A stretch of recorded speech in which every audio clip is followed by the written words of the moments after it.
محمدا فترى دموع العاشقين تسيل. هذا رسول الله، هذا المصطفى، هذا لرب العالمين خليل. صلى عليك الله يا علم الهدى، ما ناح طير في الغصون يمين. يا حبيبي يا شفيع يا شفيع، يا حبيبي يا شفيع يا شفيع. صلى الله عليك يا حبيب الله.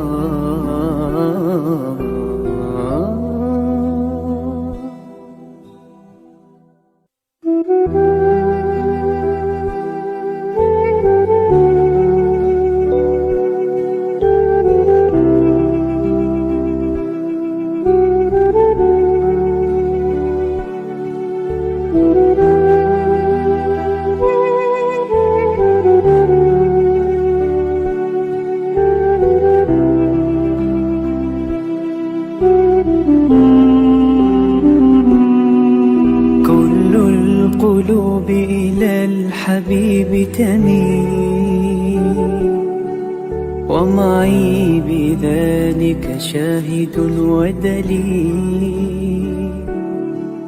أما الدليل إذا ذكرت محمدا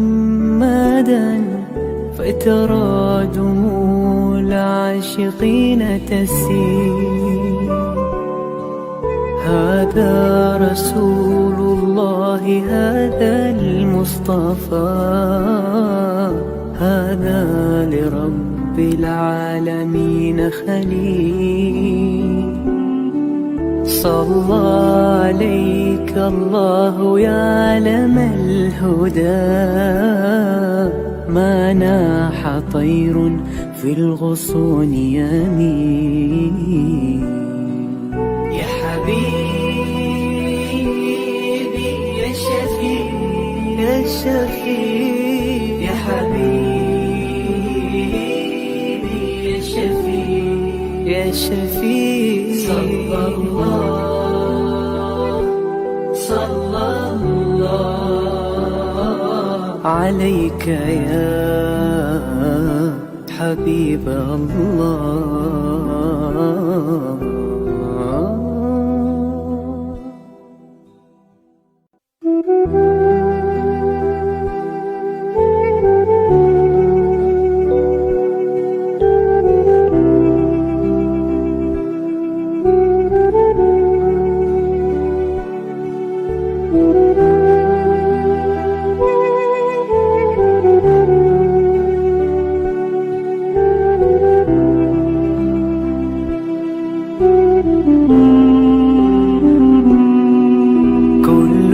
القلوب إلى الحبيب تميل، ومعي بذلك شاهد ودليل. أما الدليل إذا ذكرت محمدا فترى دموع العاشقين تسيل. هذا رسول الله، هذا المصطفى، هذا لرب العالمين خليل. صلى عليك الله يا علم الهدى، ما ناح طير في الغصون يمين. يا حبيبي يا شفيع يا شفيع، يا حبيبي يا شفيع يا شفيع. صلى الله عليك يا حبيب الله.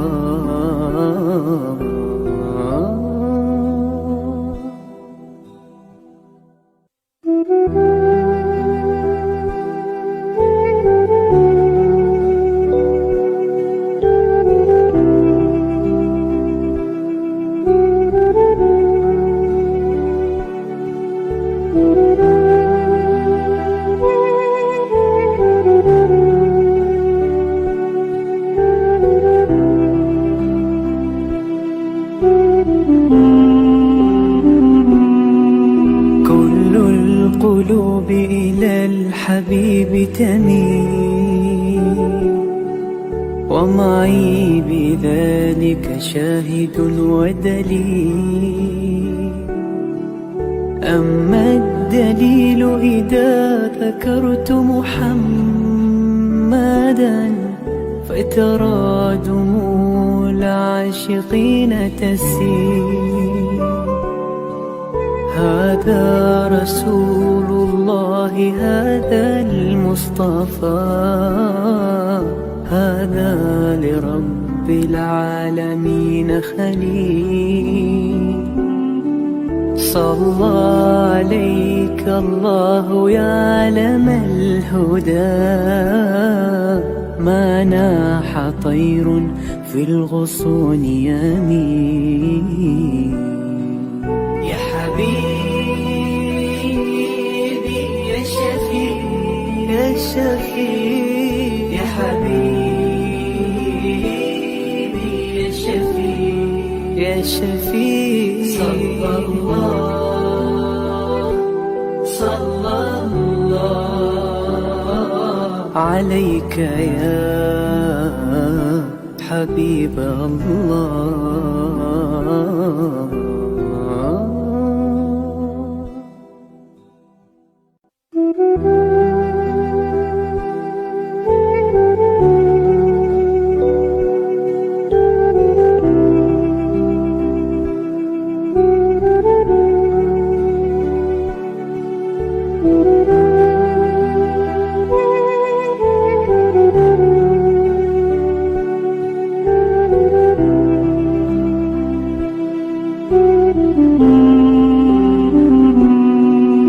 كل القلوب إلى الحبيب تميل، ومعي بذلك شاهد ودليل.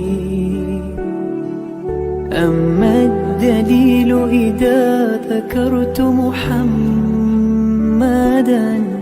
فترى دموع العاشقين تسيل. هذا رسول الله، هذا المصطفى، هذا لرب العالمين خليل. صلى عليك الله يا علم الهدى، ما ناح طير في الغصون يمين. يا حبيبي يا شفيع يا شفيع، يا حبيبي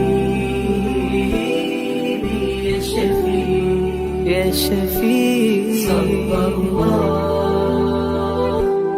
صلى الله عليك يا حبيب الله.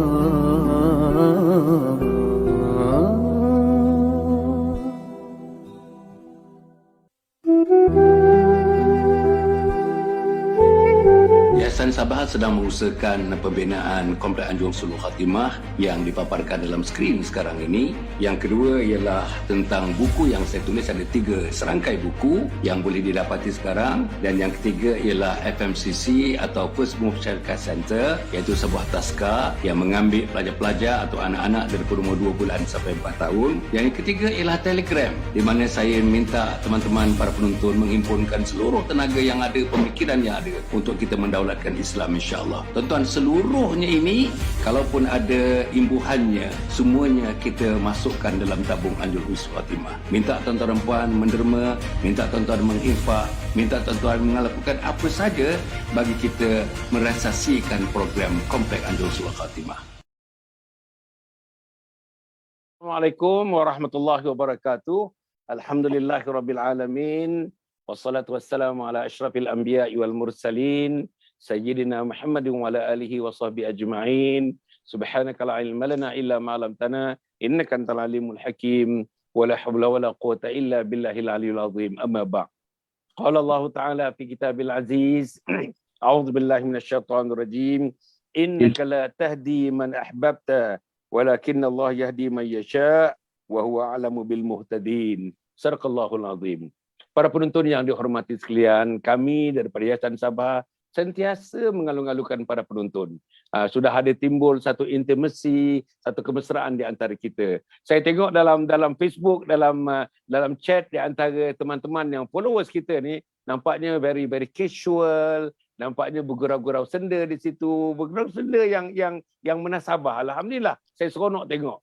Untuk pengetahuan teman-teman, kita sudah 1 tahun 8 bulan sekarang ni bersiaran. Setiap malam 9 suku, setiap pagi pukul 7, Alhamdulillah. Sebab itu followers kita yang sudah mengikut begitu lamanya, sudah lebih daripada mengenali antara mereka, walaupun secara in person, secara fizikalnya mereka tidak pernah bersua. Mereka bersua saja di alam maya.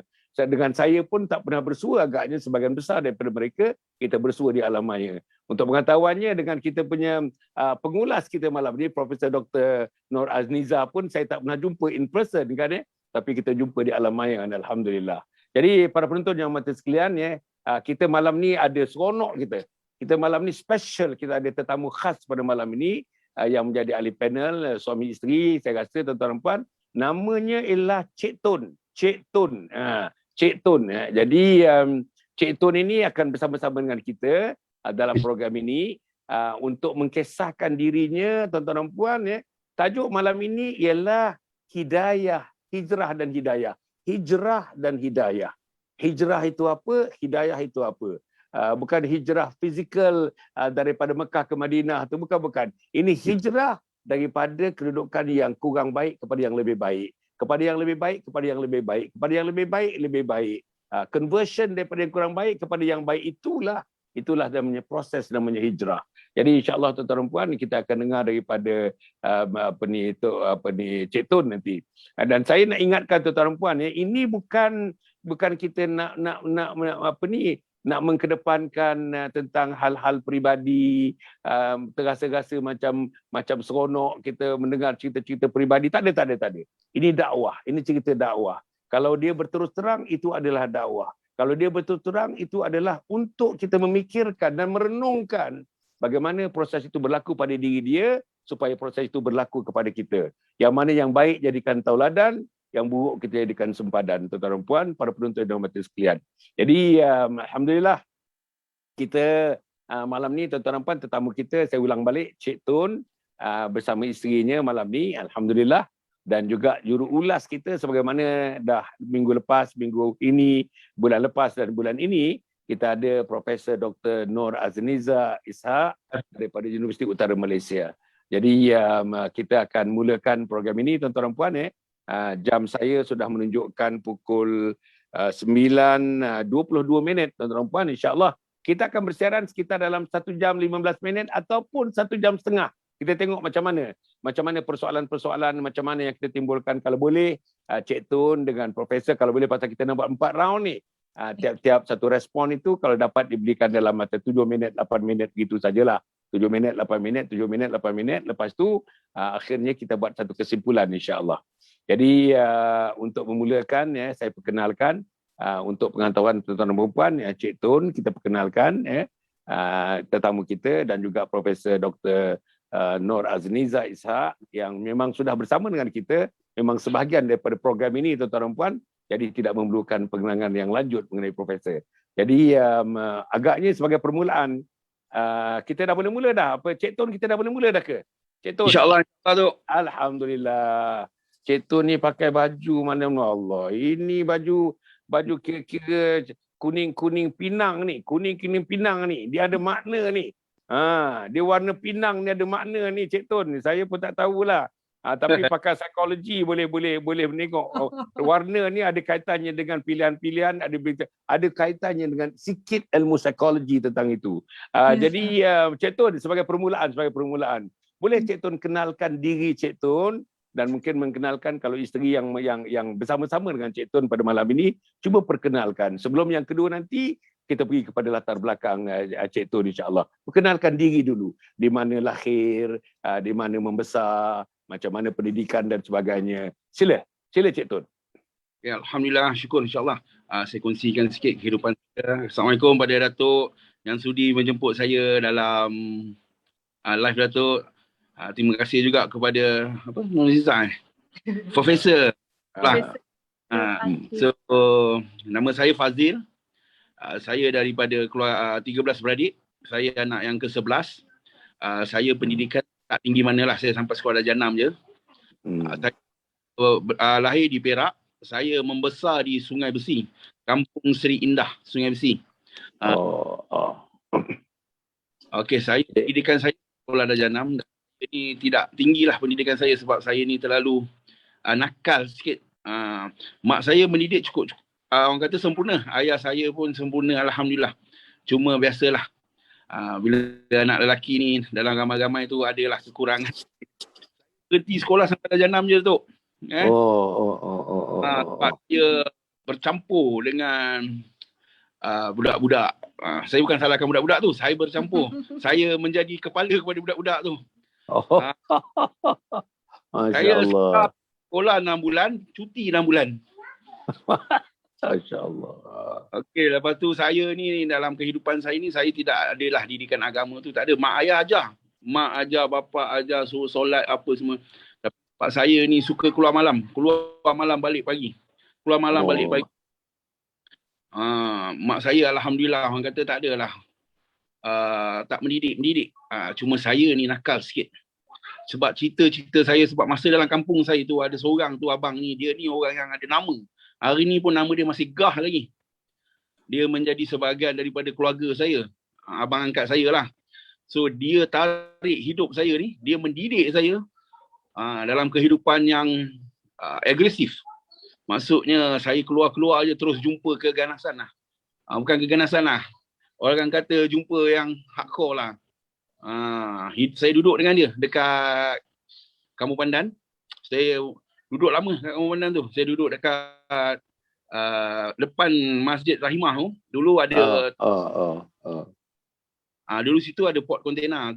Dia abang ni dia buat tarik kereta, bill collector, macam-macam lah.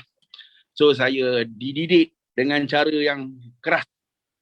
So lama-lama dia jadi keras dan keras.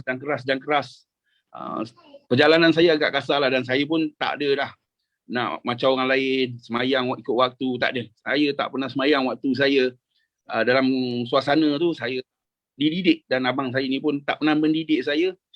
Suruh solat, suruh buat benda-benda yang orang kata yang diperintahkan oleh Allah. Saya hidup dalam dunia malam. Siang ni tidur, malam saya hidup. Berjalan sana, mencari site sini, buat kerja sana, buat kerja sini. Itulah kehidupan saya satu ketika dulu. Banyak benda lah saya belajar dalam kehidupan saya sebelum saya berhijrah. Kehidupan orang kata yang tak patut diikut oleh anak-anak muda sebenarnya. Sepatut bila saya dah berhijrah ni baru saya perasan sebenarnya apa yang saya buat satu ketika dulu tu sia-sia. Kalau saya mati pun sia-sia tu maksudnya.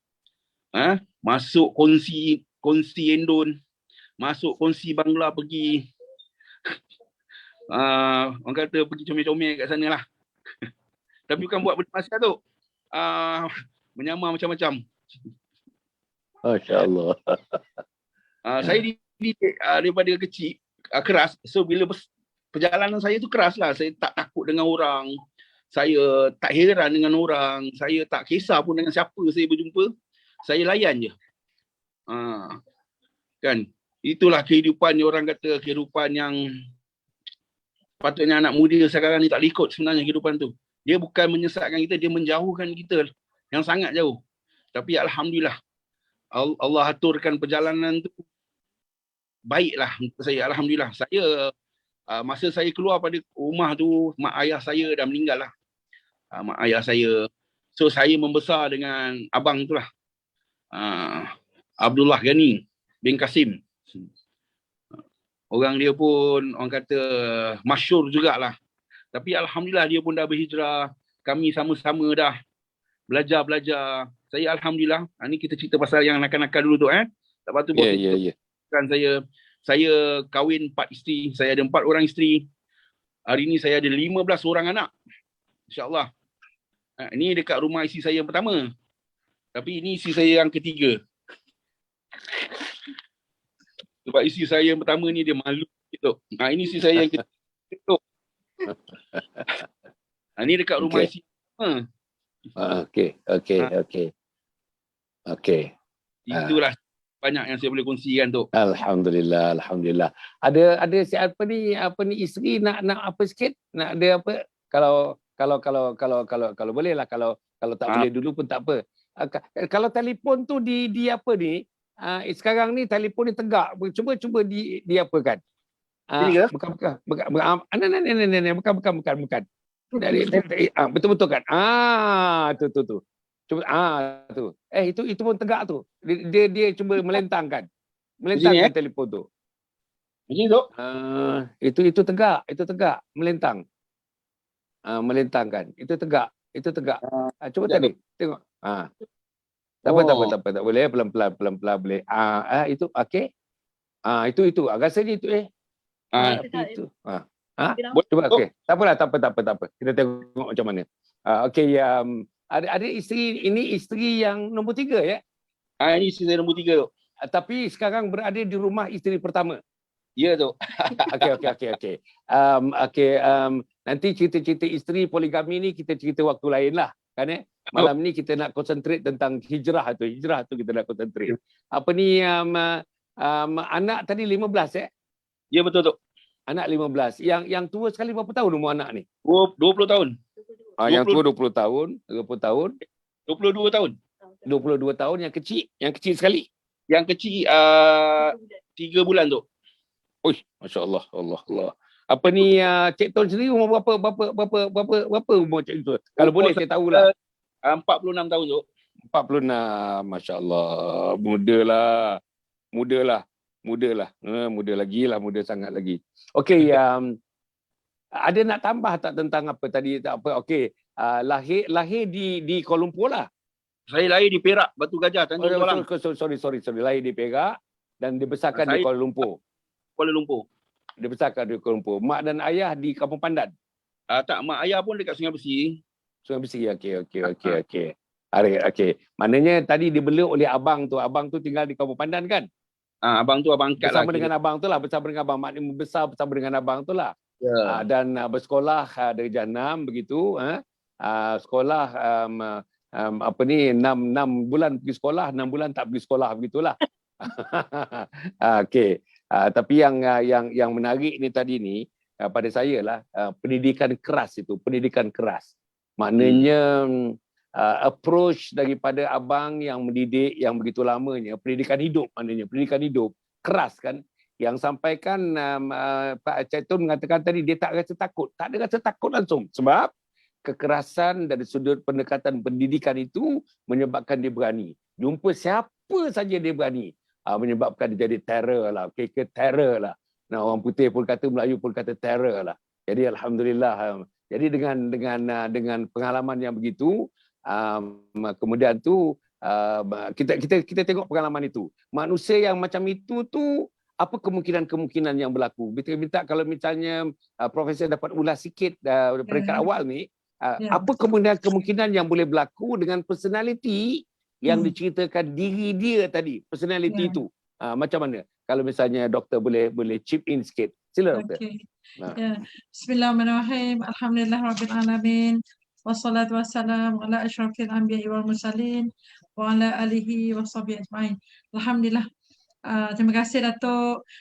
Selamat perkenalan Cik Ton kan, dan di sini kalau saya tengoklah daripada flow cerita sejarah apa yang Cik Tun kongsi dengan kita ni, maksud dia apa yang boleh saya kategorikan iaitu Cik Tun melalui satu keadaan survival yang sangat tinggi. Jadi kalau dalam psikologi manusia ni, apabila dia diasak dengan survival ni, so dia hadirkan diri dia untuk menghadapi keadaan tersebut. So dia akan buat adjustment pada diri dia. Tambah pula adjustment itu ataupun survival itu diwujudkan daripada kecil.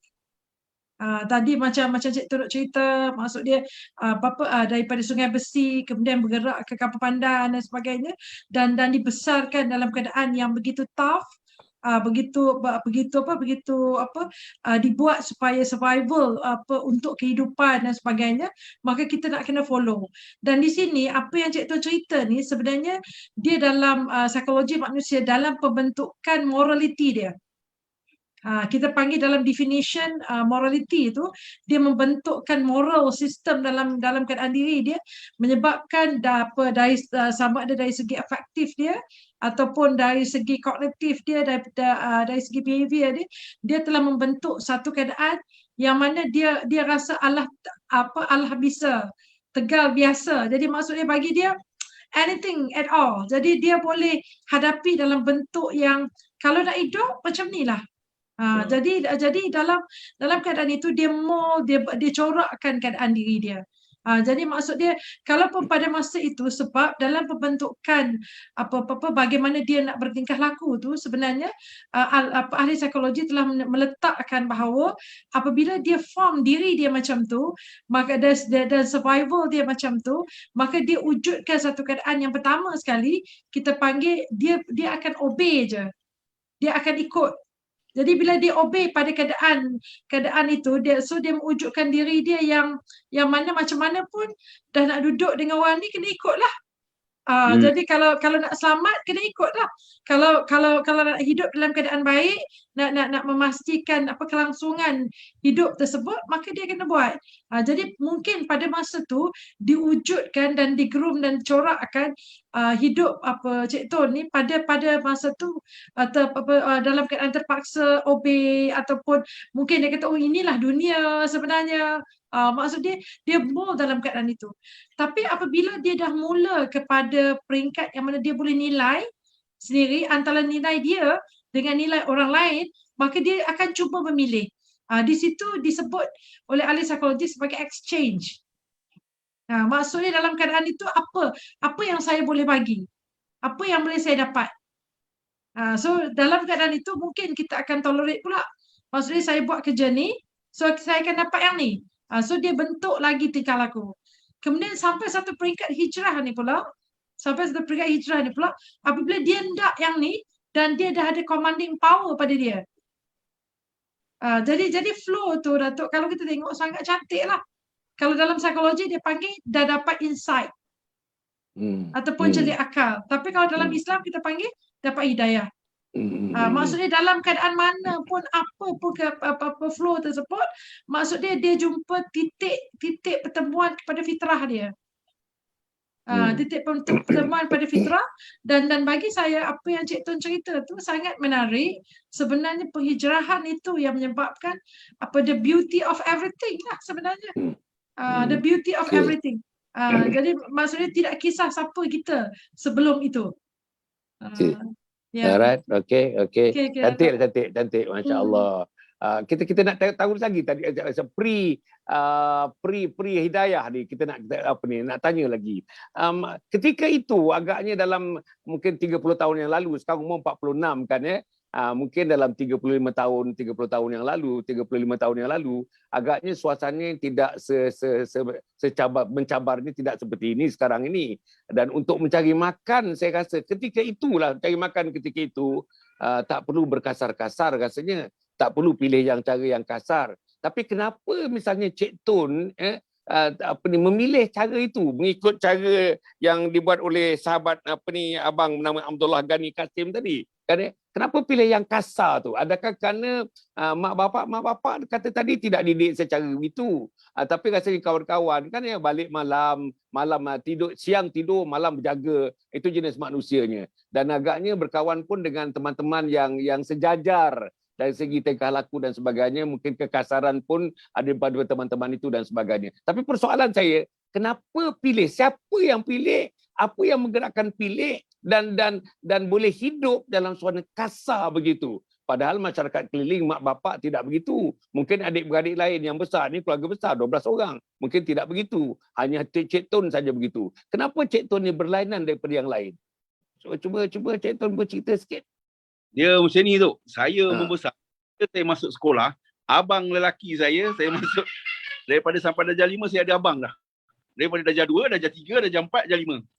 Sekolah tu aku yang punya. Masuk sekolah tu macam saya yang punya. Bila apa-apa dia suka cari pasal dengan orang, suka bergaduh. Lepas tu kalau macam saya kena, saya akan panggil abang saya. Abang saya 4-4 akan turun. Masa tu diri saya ni dengan keras. Lepas tu sampai ni, cakap dekat abang saya, abang angkat saya ni, engkau belalah adik kau ni, kata dia. Mak dah tak lalu nak bela dia ni. Dia kata, kan, saya bawa keberanian dalam hidup saya tu. Saya tak bawa pelajaran dalam hidup saya. Masya Allah. Satu kaki mati, satu kaki penjara. Itu je lah perjalanan saya satu ketika dulu. Saya buat yang orang kata langgar sana, langgar sini tu normal dalam hidup saya. Tapi benda tu saya tak boleh nak cerita banyak keras lah. Just saya cerita perjalanan saya je lah. Saya ni orang yang memang keras hati. Saya memang kasar. Yelah, saya dididik dengan kasar. Abang saya cakap, jangan takut. Apa-apa kau panggil aku. Kan? Aku datang. Maksudnya, saya darjah 1, abang saya darjah 2, darjah 3, darjah 4, darjah 5. Abang lelaki. Saya 13 beradik, 7 lelaki, 6 perempuan. Tapi kehidupan kami sekeluarga tak semeriah lah sebab 7 meninggal. 6 meninggal, tinggal 7. So bila mak saya meninggal, mak saya memang pesan kat abang saya, kau berjaga adik kau ni. Itu yang abang saya bela saya, didik saya dengan kekerasan. Dia bagi saya tidur 2 jam, 3 jam, 2 jam, 3 jam. Bangun, ada hal. Bangun tidur je ada hal buat kerja. Bangun je ada hal buat kerja. Duit je. Masya Allah. Masya Allah. Orang kata nak survive saja. Orang kata hidup tu dididik macam tu lah. Okey. Jadi mana pattern bentuk abang tadi, abang yang pertama, yang kedua, yang ketiga, yang selalu membela Cik Tun ni, abang pun agaknya karakter yang sama ke macam mana ke? Dia memang kasar jugalah, sama juga macam saya. Masya Allah. Kampung orang jangan usik anak Pak Dali lah, orang kata. Kalau ibarat macam lembu lah, seekor lembu beraung, satu kampung akan beraung. Masya Allah. Masya Allah. Okey. Ada isteri nak isteri bila dapat hidayah nanti saya pergi pada isteri. Quick respon daripada doktor ya. Saya tadi bila saya dengar ni, ini menarik betul dia. Dia kata saya bawa keberanian dalam hidup, saya tidak bawa pelajaran dalam hidup. Masya Allah. Saya bawa keberanian dalam hidup, saya tidak bawa pelajaran dalam hidup. Doktor, in a quick respon doktor. Macam mana tu doktor? Okey, saya cuba ya Datuk. Dalam keadaan ni, bila terms dia kata, Cik Tun kata bawa keberanian dalam hidup, dia tak bawa pelajaran ataupun tak bawa ilmu dan sebagainya. Tapi sebenarnya apabila kita tengok keberanian itu pun, dia sebenarnya datang dengan ilmu. Cuma bagaimana kita define ilmu tu. Jadi untuk membina beraninya dalam diri kita tu, sebenarnya dia ada kaitan dengan survival. Jadi kita kalaulah kita letakkan diri kita di tempat yang semua di bawah perlindungan orang ada dan sebagainya, mungkin kita rasa macam selamat dalam keadaan itu apabila setiap orang telah menjaga kita. Tapi untuk Cik Tun tadi, walaupun dia cerita tentang abang dan sebagainya, tapi mungkin cara didikan daripada awal persekitaran abang tu telah meletakkan lelaki berani, kan, tak boleh kalau nak hidup, kalau nak duit, kena buat juga, ataupun kena kejar, kena minta, kena mungkin peras ugut ke apa benda semua, ikutlah, buatlah macam mana pun. Tapi maksud dia apabila kita hendak itu. Jadi di situ sebenarnya apabila cognitive level dia telah diasah daripada awal, bayangkan dia darjah 1, darjah 2, 3, 4, 5 tu semua abang dia yang buat macam tu. So dalam keadaan itu dia sendiri membina diri dia, oh inilah style kehidupan. Jadi bila inilah style kehidupan, sebenarnya dia membawa kepada perkara yang, contohlah kalau katalah dia ugut ke, dia marah orang tu, jadi orang tu akan bagi ke, so dia akan rasa seronok. Oh, ini adalah salah satu cara. Mungkin bagi dia pada masa tu lebih baik daripada duduk belajar, kan, apa ikut tawaduk ke, ikut obedient, jadi orang yang sangat mengikut peraturan ke apa. Dia kata jadi ikut peraturan macam selalu kena bully dan sebagainya. Lebih baiklah dia jadi seorang yang berani. So kadang-kadang dia yang cuba menakluki orang lain, nak takluk orang lain. Dan sebenarnya dia dalam keadaan itu, sebab itu perkataan yang paling signifikan dengan Cik Tun ni adalah survival dia perlukan keberanian lebih daripada yang lain. Jadi sebab itu dia tidak ambil, dia tidak kisah dengan ilmu yang lain, tapi sebenarnya ilmu kehidupan ada dalam keberanian itu. Cumanya dari segi mungkinlah dari segi ilmu agama ke, ataupun ilmu berkaitan dengan bagaimana menghormati orang lain ke, untuk rasa kesian, simpati pada orang lain ke, maksudnya yang tu dia akan adjust dalam kehidupan dia sampai dia dapat apa yang dia nak pada keadaan itulah. Itu pandangan saya, Datuk. Ya, betul alhamdulillah. Maknanya survival yang mencorakkan dia, kan ya. Survival itu yang mencorakkan dia. Tetapi ialah pilihannya banyak ketika itu, saya rasalah. Kan, pilihannya untuk jadi kurang keras pun ada, pilihannya untuk belajar pun ada, pilihannya untuk bersekolah menjadi orang yang pandai pun ada. Tetapi dia memilih yang ini. Agaknya persekitaran dia, mungkin persekitaran. Tapi dia kata mak dan ayah dia semayang, suruh semayang, tapi dia tak pernah semayang. Saya nak tanya ni sebelum saya pergi pada isteri, saya nak tanya ni, adakah pasal tak semayang, tak ikut peraturan agama, membelakangkan agama, ikut keberanian, kehebatan kita sebagai manusia, dan orang pun tepuk tangan tengok keberanian kita dan sebagainya. Tadi dia kata sekolah ni macam milik dia, sekolah ni dia punya sekolah itu. Masya Allah, tuan-tuan dan puan, kalau sekolah tu katakanlah ada 300 murid, semuanya tunduk kepada dia, itu memang hebatlah. Tapi apa yang saya nak sebutkan, kalau misalnya dalam persekitaran yang begitu, saya nanti nak tanya kepada isteri dia selepas ini, kan ya, adakah kekasaran, kasar, sifat kasar, cakap kasar, tengking kerdik, bahasa-bahasa kasar dan sebagainya itu, adakah itu juga melarat sampai kepada sampai pada rumah tangga, melintasi pintu dalam rumah, masuk dalam rumah budaya itu, dan isteri-isteri terperangkap dengan budaya itu? Agaknya sang isteri boleh jawab sikit ke agak-agaknya macam mana? Sang isteri yang ada kat situ boleh tak?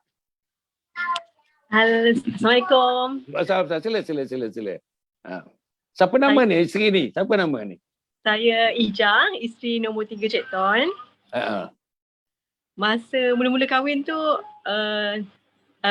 memang kenal tahu dia macam mana, tapi bila dah kahwin tu semua tu tak ada. Masya Allah. Memang alhamdulillah lah, memang kenal-kenal dia, alhamdulillah dia bukan macam tu lah. Kita dapat tahu dengar cerita dia dulu je. Cakap yang aku kenal, yang aku kahwin ni bukan yang macam tu, pelik juga rasanya. Betul ke cerita ni kan? Asyik. Pasal memang dia sangat sensitif. Jangan kasar dengan anak dia. Biasalah mak-mak kan garang. Dia nampak marah anak dia boleh menjengkel mata dia tengok marah. Jangan marah. Oh. Asyik. Suara tu tak apa-apa, teram timbul suara tu. Okey. Suara tu tenggelam timbul puan Oh ya ke? Okey. Okey. Kita tak apa. Sila. Teruskan. Jadi maksudnya apa ni yang puan minta maaf puan mengahwini atau dia dikahwini puan sebelum dia dapat hidayah sebelum dia hijrah. Sebelum lagi hijrah. Sebelum hijrah. Tapi sebelum hijrah, kalau misalnya di luar rumah, perangai dia sebagaimana yang disebutkan tadi kasar, membuat kerja-kerja yang kasar, agaknya perangainya kasar, agaknya bahasanya kasar. Tetapi di rumah ni pula, Masya Allah, sampai puan kata, dia tak sangka. Yang dia tahu Cik Tun ni perangainya X, tapi di rumah perangainya Y pula. Jadi macam mana tu? Dia pun, jadi adakah itu pada puan lah, itu lakonan dia ke ataupun puan yakin itu sifat sebenarnya dia di rumah? Alhamdulillah setakat ni apa yang saya tahu macam seolah-olah yang kat luar tu yang macam berlakon pula. Yang kat rumah dia lain. Oh, Masya Allah. Ini cantik ni. Ini cantik pada saya dah, para penonton dalam mata sekalian rasanya malam ni saya betul-betul. Inilah cerita manusia perempuan Inilah dynamics of being human kan Jadi dalam konteks itu kita bercerita ni seronok sebenarnya. Kita ada pakar psikologi bersama dengan kita mengulas cara psikologi. Tuan-tuan dan puan, cuba tengoklah. Kita tengok ni tuan-tuan dan puan menjadikan satu pedoman kepada kita. Maknanya tuan-tuan dan puan belum pergi hidayah lagi. Lepas ini tuan-tuan dan puan kita akan pergi hidayah. Tapi saya nak minta pada doktor, your quick response tentang isteri mengatakan tadi dia kahwin sebelum dapat hidayah, sebelum hijrah berlaku, dan ada dua poles of personality, ada dua typology personality. Maknanya di luar rumah dia terror, dia disegani, dia ditakuti, saya ingat bahasanya dia digeruni. Boleh bahasa itu? Ya, betul. Dia digeruni. Cik Tun, boleh ke Cik Tun? Digeruni. You digeruni. Okey, tak apa. Okey. Tetapi bila di rumah, dia di rumah macam kucing nak dikasih. Tahu kucing nak dikasih. Macam itu. Jadi macam mana Profesor? Saya pun tengok ni benda ni Masya Allah. Tapi ini pengakuan isteri dia. Saya kata tadi adakah itu berlakon? Isteri dia pula kata yang luar tu berlakon. Dalam rumah ni tidak berlakon. Macam mana ni Profesor? Cuba Profesor sila. Okey, dari segi pandangan saya dengan berkenalan dengan pasangan Cik Tun dan isteri ni, sebenarnya dia ada dalam diri kita ni, dia ada ideal self dan real self.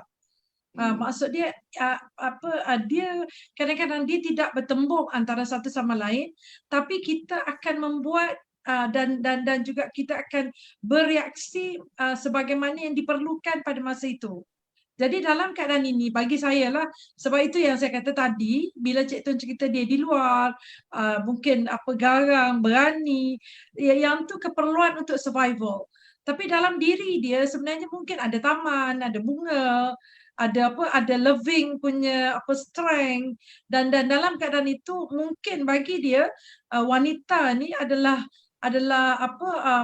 makhluk yang perlu dia sayangi, dia bukan dikasari dan sebagainya, dan bagi saya benda itu adalah boleh berlaku pada setiap manusia yang mana dia perlu bertingkah laku mengikut keperluan pada masa itu. Jadi mungkin kalau dengan isteri, dia akan bertolak ansur, dia akan berlembut dan sebagainya disebabkan apa yang telah educate pada dia sebelum itu adalah perlu dia letakkan kepada kaum Hawa dan sebagainya.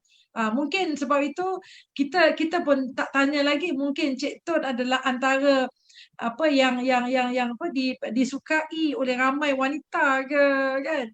Jadi maksud dia cara cakap, cara bertingkah laku, cara menunjukkan appreciation kan, dia sangat memberi recognition kepada isteri-isteri dan sebagainya. Tapi Datuk, itu bukan perkara yang tak boleh berlaku, tapi dia adalah perkara yang normal yang mana manusia akan adjust pada keadaan-keadaan yang dia perlu. Maksudnya dari segi real self dia, kadang-kadang kalau kita kata diri sebenar dia. Tapi untuk mungkin di luar adalah diri untuk survival dia. So dalam keadaan itu dia akan menggerakkan diri dia untuk berubah mengikut keperluan pada keadaan tersebut. Cumanya yang mana satu yang kita akan tengok secara jelas, mungkin kalau bagi saya lah, pandangan saya nampak yang isteri nyatakan itu mungkin real self kepada Cik Tun. Sebab perkara tersebut kadang-kadang bila kita hidup dalam suami isteri dan sebagainya, perkara yang dilahirkan itu dan sebagainya, itu yang realnya diri kita. Sebab dia akan tengok kebaikan dan kelemahan kita. Dan apabila dia nyatakan itu adalah kenyataan yang menunjukkan itulah dia. Tapi dekat luar kita kena bertingkah laku mungkin lebih kasar, lebih berani sebab survival untuk kehidupan kita kan, mata pencarian ke, ataupun kita terpaksa berdepan dengan berbagai bentuk orang untuk kita kita laksanakan tugasan kita dan sebagainya. Tapi maksud dia bagi saya dia adjust lah Datuk. Maksud dia Cik Tun dia pandai lah adjust sebenarnya. Okey. Alhamdulillah. Saya ingat cantik tu, maknanya tuan-tuan ideal self dengan satu lagi the real self kan Maknanya alhamdulillah lah. Kalau itulah yang disebutkan oleh isteri, saya harap 3 isteri yang lain pun pendapatnya sama dengan isteri yang nombor 3 ni. Kalau misalnya isteri yang lain sama pendapat yang nombor 3, saya baru yakin. Sekarang ni keyakinan saya masih lagi goyang lagi kan oleh kerana 1 daripada 4 kan Kalau 4, 3 lagi mengatakan bahawa memang perangai dalam rumah ni berbeza dengan perangai luar rumah. Dalam luar rumah itu yang berlakon, perangai dalam rumah tu the real self-nya ialah perangai dalam rumah. Jadi para penonton yang hormati sekalian, sangat menariklah tuan-tuan, sangat menarik. Jadi ingat tuan-tuan dan puan sebelum kita pergi kepada sekarang, kita nak melangkah pada hidayah, pada hidayah. Jadi tuan-tuan saya nampaklah perbincangan ni tuan-tuan rasanya Cik Tun kalau tidak ada masalah dan minggu depan kita jumpa lagi agaknya. Saya seronok sebenarnya sebab banyaknya faktor-faktor psikologi di dalamnya. Daripada awal sehingga akhir perbincangan daripada tadilah, saya tidak pakai psikologi, doktor pakai psikologi, tapi saya dah nampaklah teropong psikologi, teropong sosial biasa saya tidak. Ini teropong psikologi. Macam mana dia jadi macam itu kan saya nak tanya lepas ni soalan ni, macam mana sebelum hidayah tu, macam mana dia rasa keakuan diri dia?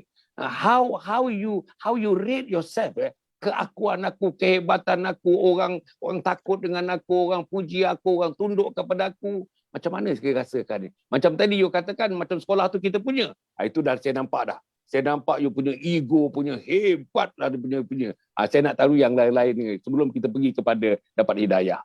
Tuan-tuan dan puan kita ada rehat sikit dalam 1 minit setengah Tuan-tuan dan puan yang mesti sekalian pertama sekali sijil wakaf saya tak berhenti ni Cik Tun sijil wakaf tunai ni RM10, RM50 dan RM100 tuan-tuan dan puan, insya-Allah sudah pun berada di tangan kita, di tangan tuan-tuan agaknya tuan-tuan dan puan, insya-Allah dah ada masuk sehari yang ke-11 sekarang ni. Kita harap tuan-tuan tolong untuk kita sama-sama dirikan. Nanti Cik Tun pun tolong kita, isteri yang 4 Cik Tun pun tolong kita, anak yang umur 22 tahun tu pun boleh tolong kita insya-Allah untuk kita membantu pembinaan kompleks Anjung Husnul Khatimah yang kita idam-idamkan itu insya-Allah. Jadi tuan-tuan dan puan, tuan-tuan tengok dalam sijil wakaf RM10, RM50 dan RM100 itu insya-Allah. Siapa yang nak mengedarkan, kita seronok sangat. Inilah pahala tiap-tiap satu tuan-tuan. Tiap-tiap satu langkah itu pahala. Tiap-tiap satu yang kita ulurkan itu pahala. Semuanya anak kunci pintu syurga Allah Subhanahu Wa Taala. Nombor 2 tuan-tuan dan puan, insya-Allah yang saya nak tampilkan tuan-tuan dan puan, insya-Allah webinar kita. Webinar 2, 28 hari bulan 8 ni, webinar 2 tuan-tuan dan puan, ataupun seminar online. Saya rasa isteri-isteri dan Cik Tun sendiri kena ikut ni Cik Tun. 28 hari 8 hari Sabtu, 9.30 pagi sampai pukul 12.30 tengah hari, 3 jam. Saya bersama seorang ustaz lagi akan mengendalikan nama webinar tu. Webinar ni seminar online, pakai telefon aja seminarnya. Tuan-tuan tajuknya ialah Husnul Khatimah, impian setiap Muslim. Husnul Khatimah, impian setiap Muslim. Jadi tuan-tuan dan puan, free, percuma tuan-tuan, percuma. 3 jam setengah. saya dan teman mengendalikannya secara percuma saja. Inilah usaha dakwah yang dijalankan oleh Yayasan Kebajikan Sabah, Yayasan Sabah. Kemudian yang ketiga, tuan-tuan dan puan, insya-Allah jangan lupa kepada keluarga-keluarga yang memerlukan bimbingan keluarga-keluarga yang rasanya dah tak ada cara lagi macam mana nak memasukkan elemen unsur agama dalam rumah. Anaknya tak ikut, suami tak ikut, isteri tak ikut. Berbagai-bagai cara dibuat tidak ikut, tuan-tuan. Datangkan orang alim tak ikut, datangkan orang itu tak ikut, orang ini tak ikut, tuan-tuan puan.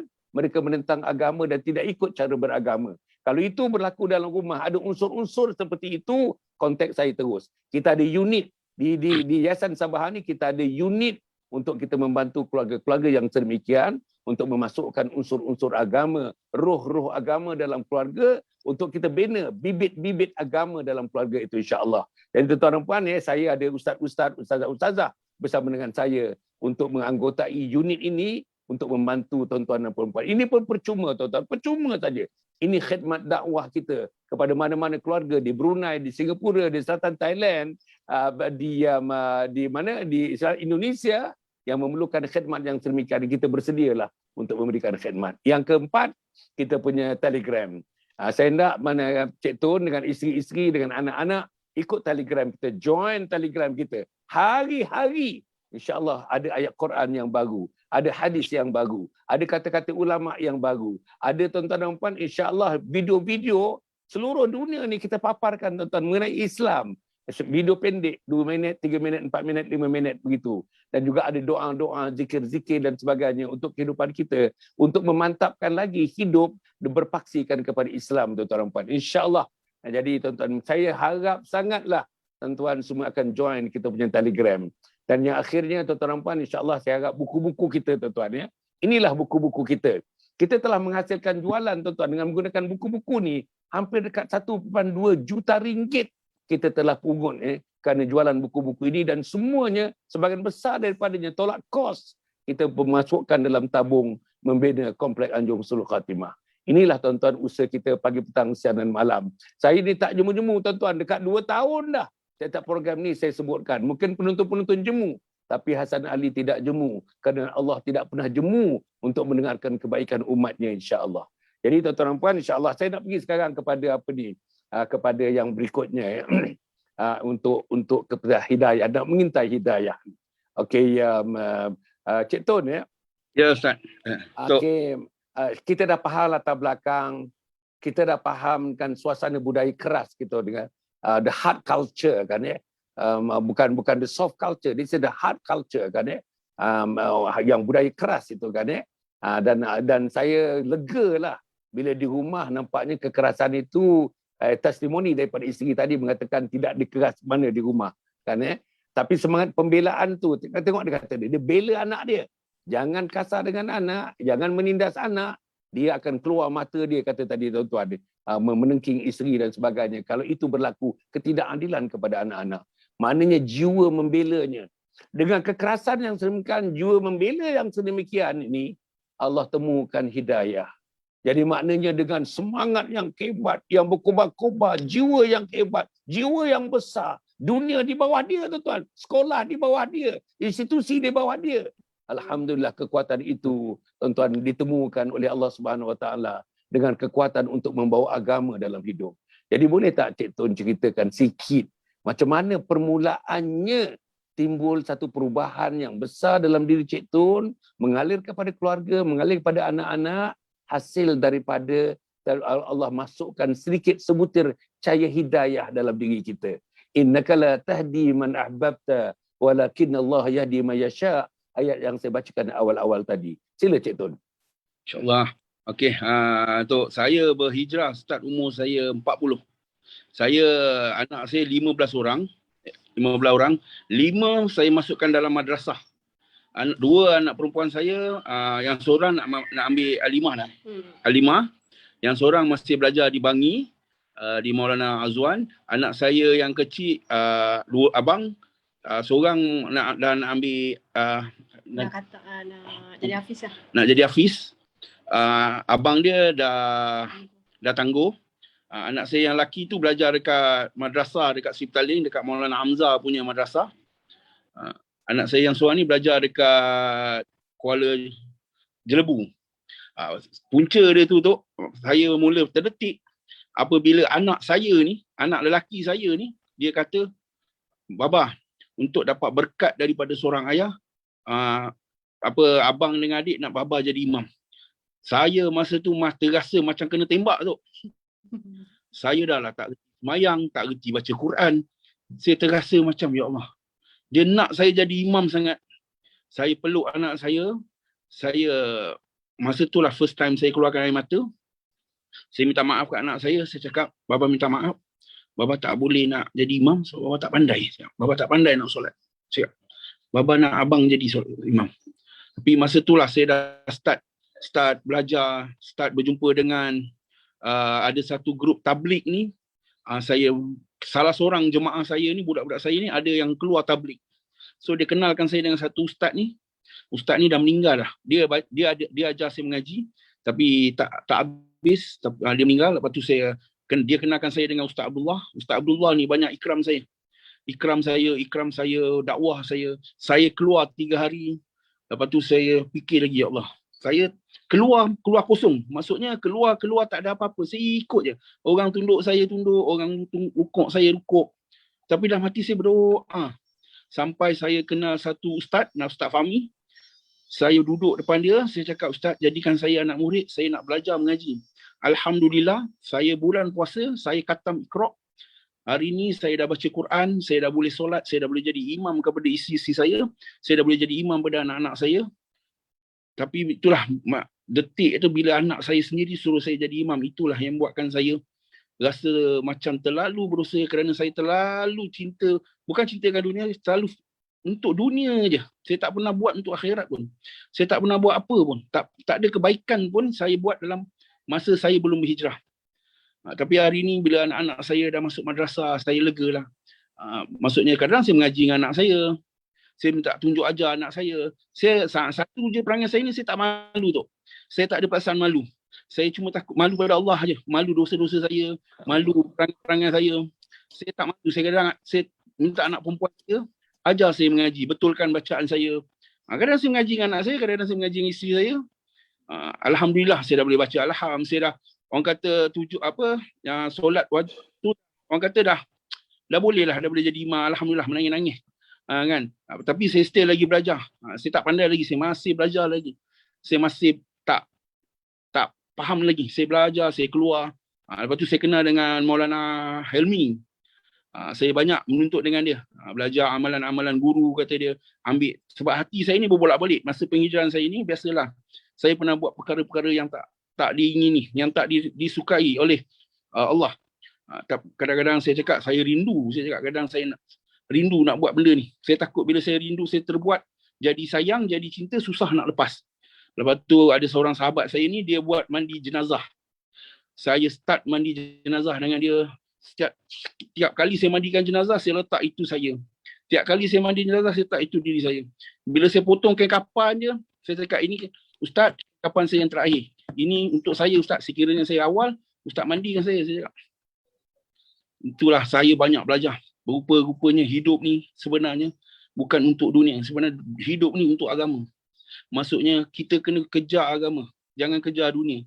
Tapi Alhamdulillah, dalam penghijrahan saya, banyaklah sahabat-sahabat saya rupanya dari grup-grup jemaah tabligh. Orang yang keluar. Tapi dia orang segan lah sebab saya. Time tu saya suka perli. Saya suka perli dia. Kan? Tapi Alhamdulillah, hari ni, dia orang menerima saya, welcome. Sangat welcome.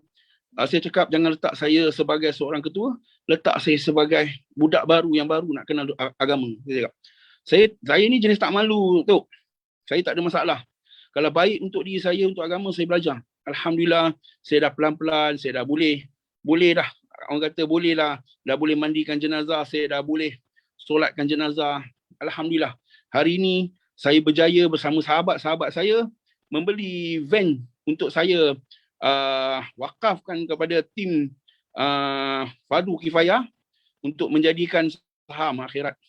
Allahu'alam lah. Tapi yang kita belajar itulah kan. Sekarang ni saya banyak buat benda-benda yang manfaat lah. Saya dah buang banyak dah kehidupan saya yang. Tapi PKP ni pun banyak membantu saya juga Datuk. Sebab apa? Dia tak bagi saya berjalan. Saya tak ke sini. Saya banyak habiskan masa dengan isteri. Lepas tu bila masjid pun kita susah, saya nak tu saya banyak jadilah dengan isteri, banyak menuntut jugalah dengan isteri saya. Alhamdulillah isteri saya ni walaupun tahu saya ni tapi dia orang ikram saya kuat lah. Ikram saya kuat. You ketua sayang. You jangan saya macam tu lah. Alhamdulillah tu. Anak-anak saya ni berkat saya lah. Sebab tu saya suruh anak saya masuk madrasah, belajar mengaji. Saya cakap, ni lah yang buatkan cahaya di dalam kubur Baba esok. Saya cakap kat anak saya, Baba hantar korang masuk hafiz sebab Baba nak korang mandikan Baba, kafankan Baba, kebumikan Baba, talkinkan Baba, doakan Baba. Sebab benda tu Baba tak pernah buat dekat bapak Baba, atuk korang. Tak pernah buat. Masa mak ayah saya meninggal, saya hanya mampu tengok je lah. Saya tak tahu apa-apa. Kan, tengok je lah. Kan, mandi kan, ada gosok-gosok. Lah hari ni banyak pengajaran yang saya belajar. Agama tu sangat penting dalam kehidupan kita. Dakwah ni pun sangat penting dalam keluarga kita. Kita kena dakwah isteri-isteri kita, anak-anak kita. Orang kata pentingkan agama. Sijil yang kamu kejar tu tak mampu menjaminkan cahaya Baba di syurga, di kubur. Tapi pengajian ataupun bacaan Quran tu mampu memberhentikan dua malaikat menyiksa Baba di dalam kubur. Saya bahasakan diri saya dengan anak-anak saya Baba lah. Bukan ayah. Baba. Itulah tu. Penghijrah. Alhamdulillah. Alhamdulillah. Ujian taklah penghijrah saya ni. Alhamdulillah. Kita kat situ dulu.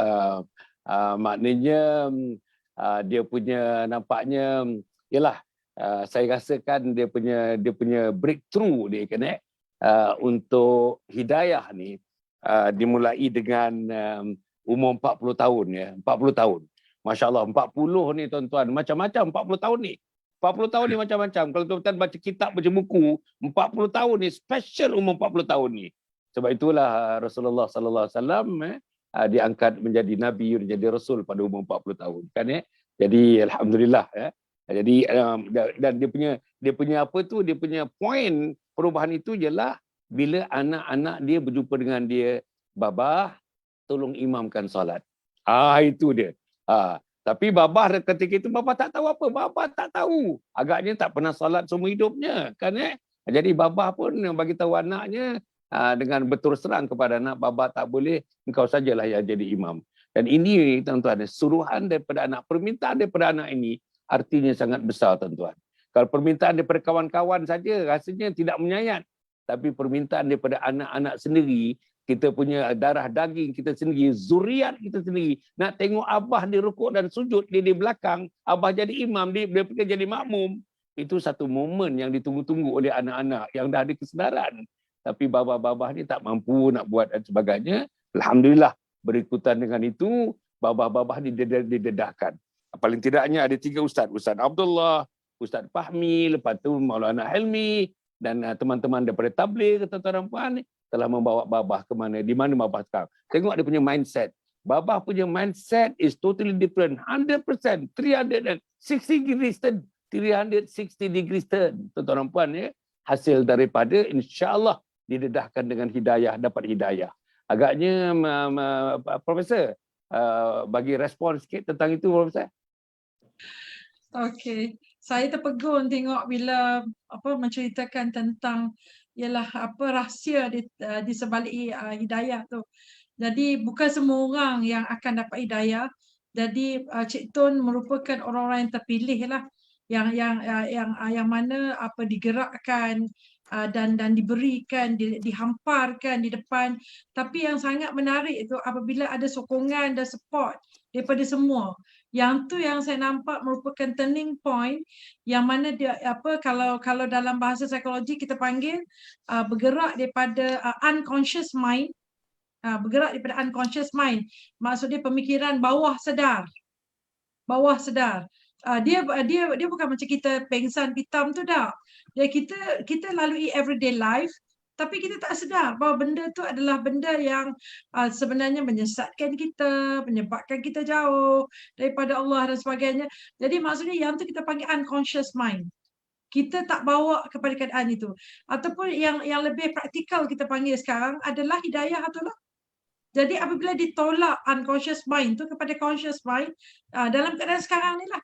Kalau kita pergi sembang dengan Cik Tu nampak, oh dulu saya macam lain, sekarang saya macam lain. Maksud dia perpindahan ataupun hijrah itu berlaku. Kalau saya katakan hijrah daripada unconscious mind tadi kepada conscious mind lah. Jadi bukan semua orang akan dapat macam tu. Kadang-kadang kita duduk di kalangan orang-orang yang soleh, orang yang elok, orang yang baik pun kadang-kadang tak dapat.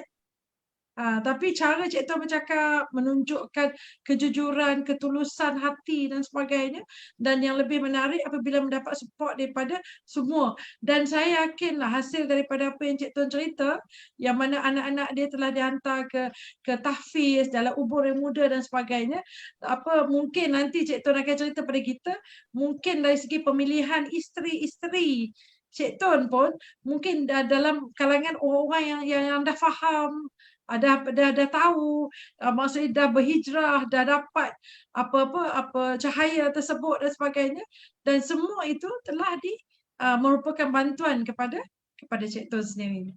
Alhamdulillah bagi saya satu kejayaan dalam hidup lah. Tapi saya tengok tadi ya, dia punya mindset ya, yang penting sekali dia kata hidup ini mesti beragama.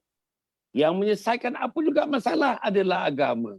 Kita dilahirkan pun untuk agama, kaki tangan seluruh tubuh badan untuk agama, harta untuk agama, tadi kekerasan, kekuatan kita, sadonya kita ni, maconya kita ni adalah untuk agama.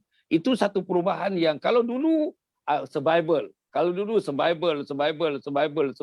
Now, turning survival into something godly, kan ya? Itu something yang ada unsur ketuhanan, ada unsur kerabanian di situ, kan ya.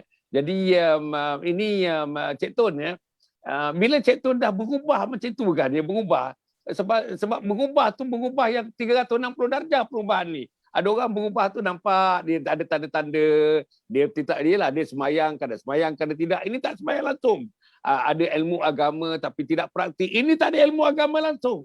Tapi perubahan itu Masya Allah. Ini tuan-tuan dan puan, kalau dalam sejarah Islam ni, ini Umar bin Khattab. Inilah Umar bin Khattab. Inilah tuan-tuan Abu Sufyan sebelum Islam. Masya Allah tuan-tuan. Rupanya Allah jelmakan dalam abad ke-21 ni ada manusia seperti ini tuan-tuan dan puan. Dan manusia seperti ini punya seronoknya kita. Saya lah tuan-tuan, saya punya seronok lah. Saya nak dakap sebenarnya. Kalau saya jumpa ni, saya nak dakap dia ni sebenarnya. Saya betul-betul lah nak mengucapkan kepada Allah SWT, bersyukur je kita kepada Allah. Ada insan seperti ini. Dan insan seperti ini tuan-tuan, memang sudah biasa. He has all the leadership qualities. All the leadership qualities. Dan leadership quality itu digunakan kepada untuk menjunjung agama. Masya Allah. Dengan berkawan dengan orang-orang tabligh, orang dakwah, dengan isterinya pun menjadi sokongan. Dia kata isterinya, nampak tadi, belajar dengan isteri. Satu lagi sifat dia agaknya, Prof, ya. Dia tak ada malu, dia tak rasa tak malu. Atas nama agama ni aku tak malu. Sebenarnya tuan-tuan, ya, ramai orang nak berubah tapi malu. Ramai orang nak baca Quran tapi malu. Ramai orang nak pergi madrasah tapi malu. Ramai orang nak pergi masjid tapi malu. Tapi not this man. Not this man. Orang ini tak ada malu. Bukan tak ada malu. Bukan maksud itu tuan-tuan. Tapi atas nama Allah, atas nama Rasul, atas nama agama, tuan-tuan, persetankan malu-malu itu. Aku hanya tahu ada Allah, aku tahu ada Rasul, aku tahu ada agama, aku nak mati dalam Islam. Aku mandikan jenazah, seolah-olah itu jenazah aku. Aku gunting kain kafan aku. Dia kata tadi tuan-tuan dan puan. Jadi maknanya dengan persekitaran yang sedemikian. Saya nak kalau boleh apa ni, sambung sikit sambung sikit sebelum saya pergi pada doktor kan ya. Kalau isteri nak sambung pun boleh juga. Sambung sikit. Bila sudah berlaku begitu, sekarang ni umur 40 ya. Sekarang ni umur 46 dan 6 tahun ni kan ya. 6 tahun. Proses ni dah 6 tahun. 6 tahun ni Masya Allah. Daripada tak boleh baca Quran, dah boleh baca Quran. Daripada tuan-tuan bercakap dengan anak, menangis depan anak. Ayah tak boleh. Bapa tak boleh jadi imam. Sekarang ni boleh menjadi imam. Masya Allah tuan-tuan. Saya satu hari nanti kalau jumpa dia, saya nak tolak dia jadi imam, saya jadi makmum di belakang tuan-tuan. Betul. Inilah tuan-tuan dan puan, insya-Allah. Jadi kalau boleh Cik Tun sambung sikit lagi. Apa yang Cik Tun rasakan? Dulu sebelum dapat hidayah, sekarang Allah masukkan cahaya hidayah dia. Apa perasaan dia? Rasa tu apa? Rasa malam rasa apa, siang rasa apa, pagi rasa apa, petang rasa apa, tengok orang rasa apa, tengok orang ramai rasa apa, tengok masjid rasa apa, tengok surau rasa apa, tengok panggung wayang rasa apa, tengok kelab malam rasa apa, tengok orang tepi-tepi jalan ni yang panggil-panggil kita, tuan-tuan minta maaf, melacur dan sebagainya apa. Tuan-tuan dan puan, macam mana sekarang ni? Macam mana dia punya kotak pemikiran ni? Dia punya toolbox tu, macam mana kotak pemikiran kita sekarang ni? Kotak pemikiran Cik Tun sekarang ni lah. Kalau dapat kita share dengan para penonton. Sila Cik Tun. Dalam perubahan saya tu, saya tak adalah cakap saya buang habis semua kejahatan saya. Saya stay campur dengan kawan-kawan saya. Cuma saya tambah solat, tambah puasa, tambahlah orang kata dakwah. Jumpa dengan kawan-kawan macam biasa. Saya tak adalah asing-asing dengan kawan-kawan saya. Sebab kawan-kawan saya ni pun banyak membantu saya dalam penghijrahan saya. Dia banyak tanya saya, keluar 3 hari macam mana, best ke? Saya cakap best. Saya cakap macam duduk dalam syurga. Hari-hari orang baca Quran, bangun tahajud malam-malam. Kita ngantuk tengok orang. Kan? Lepas tu dalam penghijrahan, dulu sebelum saya berhijrah tu, muka saya ni macam muka rimau. Allah. Kan? Fikir lah, site ni tak ada orang ambil lagi. Nak pergi dah. Nak pergi langgar dah. Hari ni, Allah bagi cukup kat saya tu. Allah bagi cukup. Tak ada duit yang banyak pun saya rasa, ya Allah syukurnya. Cukup ada keluarga, ada isteri dengan saya. Mereka dapat ingatkan saya, sayang. Ini yang I nak, you doa. Saya sampai tulis doa dalam kertas. Tu baca kuat-kuat. Kan nak jadikan isteri sebagai bidadari syurga ataupun jadikan isteri sebagai ketua bidadari syurga untuk saya. Masya Allah. Saya doa ni pun saya ambil pada Maulana Helmi. Saya minta dia rakam sebab saya tak pandai menulis tu. Saya betul huruf. So ustaz ni dia tulis, baca. Tapi saya boleh baca, saya tak boleh tulis. Saya boleh baca tapi saya tak boleh tulis. Sikit boleh lah, kalau panjang-panjang orang putih langsung jahanam. Tapi hari itu saya happy dengan hidup saya sampai saya dah tak nak dah benda-benda luar, kerana apa yang Allah bagi ni untuk saya prepare sebelum saya mati. Saya kalau tidur, saya tidur saja. Hari ni bila saya tidur, saya teringat, hari ni aku banyak buat dosa lah. Aku kena buat solat sunat taubat. Saya ambil air semayang, prepare.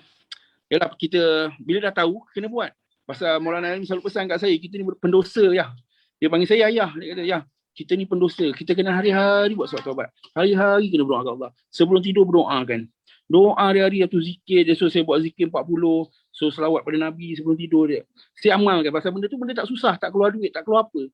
Benda mudah bagi saya. Saya tengok, saya akan letak dalam phone. Dalam phone saya banyak app Quran. Kadang saya sebelum tidur saya dengar-dengar. Sebab saya nak hafal. Tapi saya kenal huruf. Semua saya kenal dah. Alhamdulillah saya dah kenal.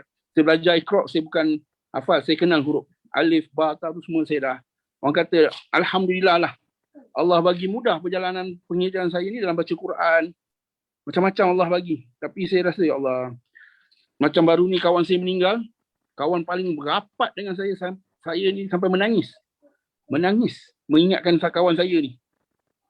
Allah, lepas tu saya letak itu ujian saya. Kau bersiap. Kemungkinan depan ni kau. Saya selalu fikir mati je. Dulu saya tak pernah fikir mati tu. Saya akan fikir, aku akan hidup lagi 80 tahun. 70 tahun lah. 70 tahun kau ambil lah nyawa aku. Boleh buat kiraan. Hari ni saya tak buat kiraan macam tu dah. Saya buat kiraan. Hari ni aku punya alaman untuk kejap lagi aku nak mati ni. Saya buat amalan untuk kejap lagi aku nak mati. Saya selalu buat macam tu. Lepas tu saya akan sentiasa mengucap asyhadu alla ilaha illallah asyhadu anna muhammadar rasulullah. Kalau hati saya berdetuk-detuk, saya akan cakap, dah nak sampai ke nyawa ajal aku. Saya akan mengucap. Saya punya jantung ni suka berderap. Lepas tu saya pernah bulan 5 saya kena COVID stage 4. Saya kena hujan paling berat. Masya-Allah.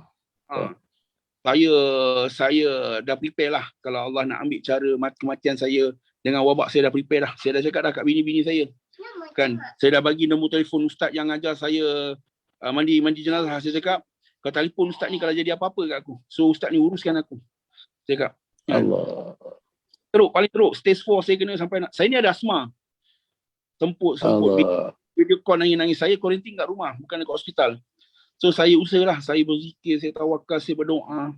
Lepas tu sampai saya dah keluar doa saya dah keluar, ya Allah, sekiranya kau nak ambil nyawa aku dalam keadaan macam ni, aku dah redha dah. Tak ada apa lagi dah. Kau ambil lah, saya cakap kan. Dalam keadaan menitik tu air mata tu, tapi Allah tak bagi lagi, mungkin kerana dosa saya masih banyak lagi. Yang 40 tahun punya dosa tu tak habis. Nak diampun. Allah bagi saya. Sebab tu saya hari-hari saya buat, saya ingat pesan Maulana Ilmi, ayah buat hari-hari walaupun baca selawat sekali ataupun zikir Allah, subhanallah. Ingat sebab benda tu macam kalau ayah mati, maksudnya ayah dalam keadaan sedang berzikir ataupun sedang ingat kepada Allah. Saya ajar. Maulana Ilmi banyak ajar saya. Banyak. Saya pun selalu tanya, saya cakap, hati saya ni selalu berdebar-debar. Bila hati selalu berdebar-debar ni, ya, dalaman ni masih keliru dengan penghijrahan saya, dia kata. So banyakkan zikir. Sebab tu saya kalau lepas subuh saya ada beli tasbih 1000 dekat Mekah. Saya akan buat zikir lah. Lepas solat subuh sampai pukul 8 pun saya tidur. Yang macam tu lah. Sebab Maulana Ilmi kata kalau subuh jangan tidur selagi matahari tak terbit. Dia kata. Saya pun ikut lah. Saya ni kan orang tak tahu apa-apa. Saya ikut je lah. Kalau benda tu baik, saya amalkan je. Sebab dia kata sebab apa yang kita buat ya belum tentu bertahan lama, sebab Allah rancang untuk kita kejap lagi nak mati. Sebelum nak mati tu ayah ingat. Sebab tu saya tengok Maulana Hilmi, saya duduk dengan dia satu bilik dekat Umrah. Saya tengok kerja dia, solat sunat, zikir. Saya cakap, bila dia nak tidur ni? Saya cakap kan. Sampai saya bertanya dengan dia, bila dia nak tidur ni? Saya cakap, Maulana tak penat ke? Dia kata, taklah. Dia kata, saya tidur 2 jam je. Dia kata. Dari situ saya banyak belajar lah. Sebab tu saya suka duduk dengan orang-orang yang tak pernah penat. Saya tengok orang yang alim-alim ni, yang hebat-hebat ni, dia tak ada penat macam saya. Kejap-kejap nak tidur, kejap-kejap nak menguap. Dia tak ada. Saya cakap, apa kelebihan dia orang? Itu yang saya tanya amalan. Saya ada ambil lah akad. Angkat dengan amalan zikir tu lah. Dia subhanallah, alhamdulillah, wala ilaha illallah, Allahu akbar. So saya amalkan tu. Lepas tu kalau itulah banyak dia buat. Saya selalu fikir mati je. Dulu saya tak pernah fikir mati tu. Mati pernah wujud. Allah Akbar. Masa mak ayah saya tinggal, saya tak menitik air mata. Saya cakap kalau aku menangis, mak aku bangun, aku menangis lah. Aku menangis, mak aku kan je bangun pun dah mati. Saya cakap kan. Matilah. Saya cakap. Punyalah cakap. Saya selalu buat apa pun selalu buat untuk mati je, saya cakap. Tak tahulah Allah terima saya ni sebagai hamba dia ke ataupun tidak tu, Allahu'alam. Tapi apa yang saya nak buat, saya nak tebus kesilapan saya selama 40 tahun tu. Masya Allah. Banyaklah buat solat sunat, puasa sunat, ya, Isnin, Jumaat. Isnin, Khamis. Alhamdulillah. Masya Allah. Bolak-balik tu. Yalah.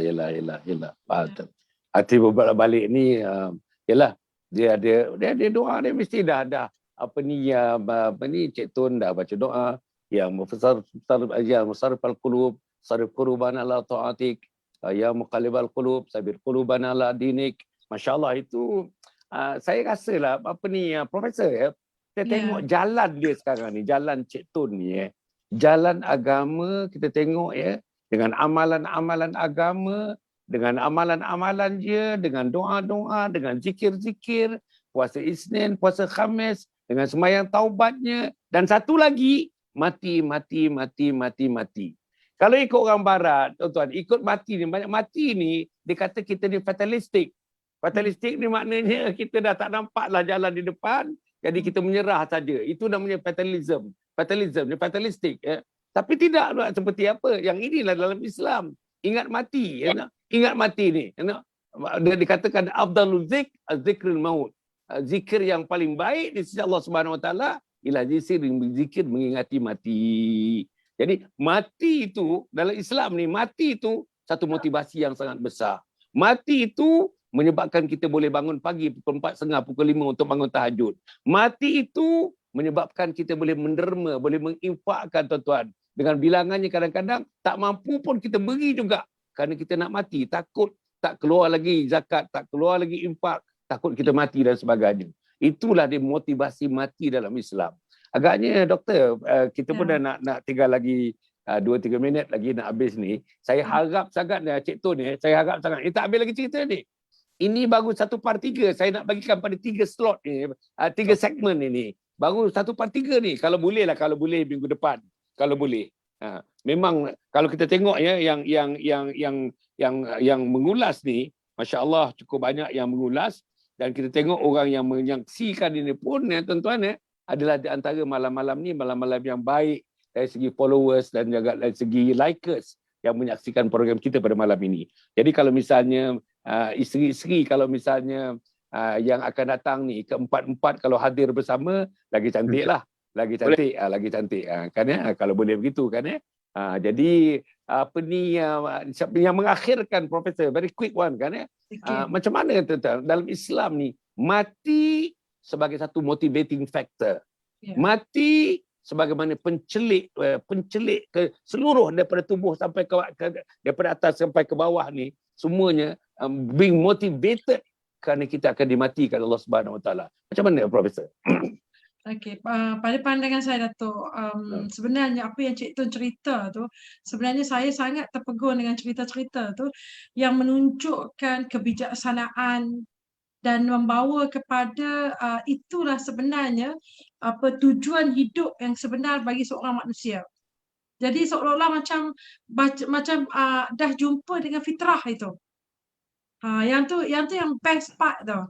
Maksudnya bila dia dah jumpa fitrah tersebut, sebab kalau kita tengok hakikat apa kejadian Allah kepada kita apa di muka bumi ataupun di dunia ni adalah untuk melalui ujian demi ujian demi melalui kehidupan itu adalah untuk kita tahu dan kita macam kita beribadah kepada Allah Subhanahu Wa Taala, dan sebenarnya dia adalah satu keadaan yang mana kita meningkatkan dari segi pahala, dari segi amalan kita supaya kita persediaan bertemu dengan Allah. Dan di sini saya tengok Cik Tun dah sampai ke target tersebut lah. Tapi tadi Cik Tun duduk ulang, dia kata apa hasil daripada dia rasa goyang, kadang-kadang rasa terbayang dan sebagainya. Tapi apabila dia letakkan keadaan tersebut bahawa rock dia tu adalah tujuan dia, destinasi dia, di sini bagi saya lah dia adalah satu panduan kepada melengkapkan keseluruhan kehidupan tersebut kepada tujuan dia, iaitu rock dia. Jadi maksud dia dengan mengingati mati, dengan mengaitkan dari kita everyday life kita dengan kematian dan sebagainya, menunjukkan yang Cik Tun telah sampai kepada tahap yang kebijaksanaan manusia dalam meletakkan diri dia kepada asal dia. Jadi maksudnya bukan semua orang boleh dapat, sebab bila orang ingat mati orang takut. Suami tak berani cakap, isteri tak berani kata, tapi itulah realiti. Itulah realiti. Maksud dia sebenarnya dia sangat signifikan dengan keberanian yang telah Cik Tun cerita awal tadi. Sebenarnya tanpa dia sedar, keberanian yang dipupuk hasil daripada awal pendidikan dia tu untuk survival. Tapi apabila dia bertemu dengan Allah ini, Rob dia yang sebenar ni, balik kepada fitrah dia combine personality dia tu, mewujudkan dia sebagai manusia yang sangat bijaksana, yang mana meletakkan readiness dia untuk bertemu dengan Rob dia. Jadi maksud dia dalam keadaan itu dia jelas meletakkan priority Allah tersebut, sebab itu yang lain-lain urusan dalam kehidupan dia jadi jelas. Dan di situ dia letakkan keadaan tersebut memberi satu kebahagiaan, ketenangan, bukan lagi dah material, bukan lagi dah harta dunia ke ada apa benda semua, tak ada dah. Yang dia tahu tiap hari mungkin berjumpa dengan kekasih dia, iaitu Allah Subhanahu Wa Taala. Maksudnya menganggap bahawa roh kita tu adalah destinasi kita, itulah yang persediaan yang kita nak pergi. Dan sekarang ni Datuk, kalau kita tengoklah, bila saya ikut semua program Datuk dan sebagainya, apabila kita tengok ramai dalam kalangan ustaz yang menyatakan bahawa kita ni berada di dalam platform kita sekarang ni di dunia dan sebagainya adalah mengikut apa yang Allah letakkan pada kita.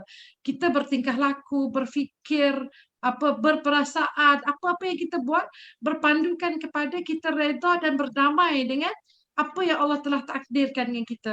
Dan Cik Tun merupakan satu contoh yang sangat baik lah, yang menunjukkan dia blend semua kehidupan dia, walaupun ada kehidupan hitam dan sebagainya selama 40 tahun, tapi bayangkan dalam 6 tahun bila dia switch itu, so dia jumpa untuk destinasi akhir kehidupan.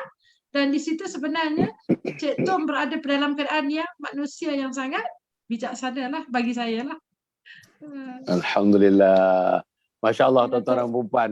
Tapi saya berharap sangat sebenarnya. Saya berharap sangat minggu depan mungkin ada 2 sesi lagi minggu depan.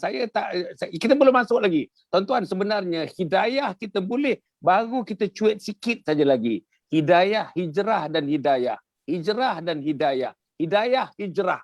Hidayah, hijrah. Itu belum lagi kita sentuh, tuan-tuan. Dan saya dah tengok dia punya apa, tuan-tuan. Kita dah pergi tadi pre-hidayah, during hidayah ni tak habis lagi sebenarnya. Post hidayah, belum kita sentuh lagi, tuan-tuan dan puan. Jadi saya harap insya-Allah kalau dapat minggu depan kita raikan dengan isteri-isteri kita sekali, tengok macam mana, perkenalkan kepada para penonton dan tuan-tuan dan puan saya rasa nampaknya sambutan daripada penonton begitu hangat nampaknya. Alhamdulillah, kita bersyukur pada Allah Subhanahu Wa Taala. Saya nak ingatkan sekali lagi, tuan-tuan. Ini bukan kita nak mengutarakan mana-mana orang, mana-mana personality kerana ujub, kerana kita riak, kerana kita sombong, kerana ada apa-apa urusan yang lain daripada hanya kita nak dakwah. Ini dakwah. Tuan-tuan, everything it lies on dakwah, is based on dakwah. Tegak atas nama dakwah. Sebab itu tuan-tuan dan puan, bila itu, jadi nampaknya saya tadi punya seronoknya sebab Cik Tun terima undangan saya. Dan yang kedua, Cik Tun tadi cerita betul-betul. He open his card, tuan-tuan.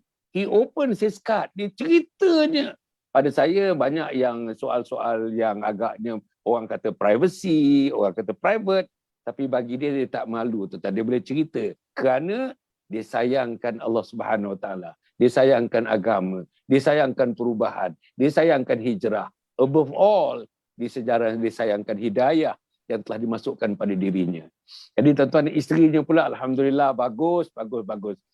Pandai bercakap, bagus. Kalau dapat insya-Allah minggu depan pun isi-isi yang lain pun dapat bercakap sikit-sikit pun tak apalah, insya-Allah untuk menguatkan lagi. Ya.